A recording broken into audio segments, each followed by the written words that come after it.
Hey guys, my name is Nora Franch, and welcome to the podcast Grateful Blessed Mess, daily reflections for those in the 12 steps. I am a fellow 12-stepper and certified mindset coach, and I am here to introduce you to the value of mindset coaching in your 12-step journey. So if you feel like you are stuck in the steps, if you're slipping and sliding with your abstinence, mindset coaching may help you as it did me, and you can find me at CatholicMindsetCoaching.com. These episodes are meant to invite you in to consider the truths of 12-step wisdom and to join in the very real struggle of living them in action. I hope that it feels almost like a mini meeting, and I invite you to contribute your own share on the Grateful Blessedness Facebook group to keep the discussion going. My comments are based on my own experience, so feel free to take what you like and leave the rest. But my hope is to encourage you on your own daily 12-step journey. As they say, you cannot stay clean on yesterday's shower. So without further ado, let's begin.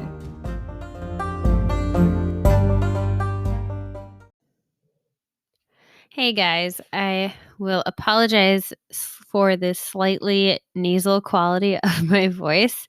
Getting through a cold here, so just bear with me. I'm sure some of you probably are as well. Here we go. We're reading from Daily Reflections, January 17th, page 25. Happiness comes quietly. The trouble with us alcoholics was this.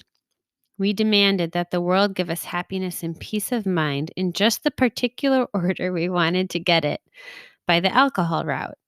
And we weren't successful. But when we take time to find out some of the spiritual laws and familiarize ourselves with them and put them into practice, then we do get happiness and peace of mind. There seem to be some rules that we have to follow. But happiness and peace of mind are always here, open and free to anyone. That is from Dr. Bob and the Good Old Timers, page 308. I don't know that one. I'll have to check that out. Here's the reflection. The simplicity of the AA program teaches me that happiness isn't something I can demand.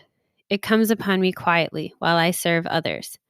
In offering my hand to the newcomer or to someone who has relapsed, I find that my own sobriety has been recharged with indescribable gratitude and happiness. And I will say, when I do these podcasts, when I record one that I really like, I'm like, yeah, that feels good. And I think because I think that there's a joy in sharing what I have learned, just sharing what has been freely given to me by so many people. Anyway, so that's kind of funny. But yeah, happiness comes quietly. I have to chuckle at how we alcoholic type people can all relate to this description that we were demanding happiness. We wanted it our way by the alcohol route. And I just remember wanting to be able to eat whatever I want, but look and weigh whatever I wanted to, however I wanted to look and weigh. And those things just don't go together. There are certain truths that we just can't avoid. And math is one of them. Laws of physics are another. Chemical processes are another. They're laws of the universe. We cannot avoid them. And they mention here that there are also spiritual laws. And these can be a little more nebulous and hard to pin down, hard to get an image of in our head, so it feels less concrete, but I think they are no less true. And it says that there are certain spiritual laws that need to be practiced in order for us to have happiness and peace of mind. And I think that it is that we have to live a life based on spiritual principles, the principles of the 12 steps, virtues. We have to strive to live well and to live outside of ourselves, to live a life of selflessness in order to be fulfilled. Like, we have to pour ourselves out in order to feel fulfilled. But we can only do that.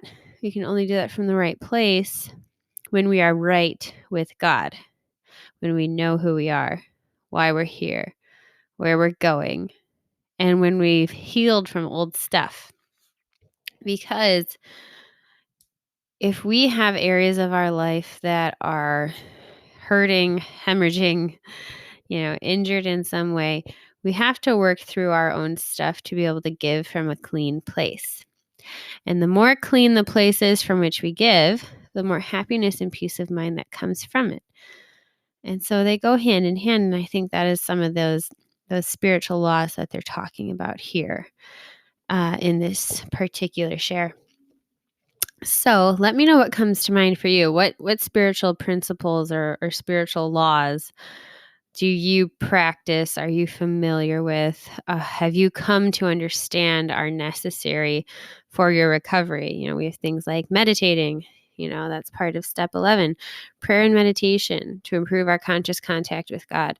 The step 4, inventory. Step 10, daily check-ins. These are spiritual laws where if we aren't constantly looking at our interior selves, our thoughts, emotions, and our actions, if we aren't paying attention, things tend to kind of get out of hand. And I think that is something we can see physically in terms of if we don't care for our physical selves, we get smelly, we get unkempt, we get dirty, we get greasy.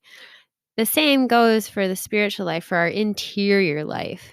We have to be combing and washing and fine-tuning the things about ourselves that tend to go astray, get a little wonky. We start to kind of get discolored or twisted with our own self-centered motives sometimes, and straighten them out again to be in alignment with who we are and what we're made for. All right.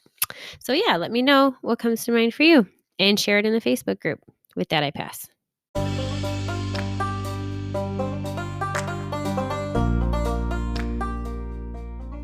Thank you so much for listening to today's episode. If you feel that mindset coaching could help you on your 12-step journey, please feel free to reach out and find me at catholicmindsetcoaching.com. But more than that, it's important to me to give listeners like yourself a place where you do not need to feel alone on your 12-step journey. And for that reason, I've created a Facebook group. It's called Grateful Blessed Mess. And it's a place where listeners can go to add their own commentary on the share for the day, in addition to my own, and for us just to have a conversation or start a back and forth where people can find support in their 12-step journey. This is not a replacement for 12-step work. This is something outside of the 12 steps. It is simply something that has a heart for the 12 steps and those who are in it. And so, welcome. If you are here, chances are you may also be a bit of a mess. And I hope that you can learn to find some gratitude in the blessings that have come from your messes.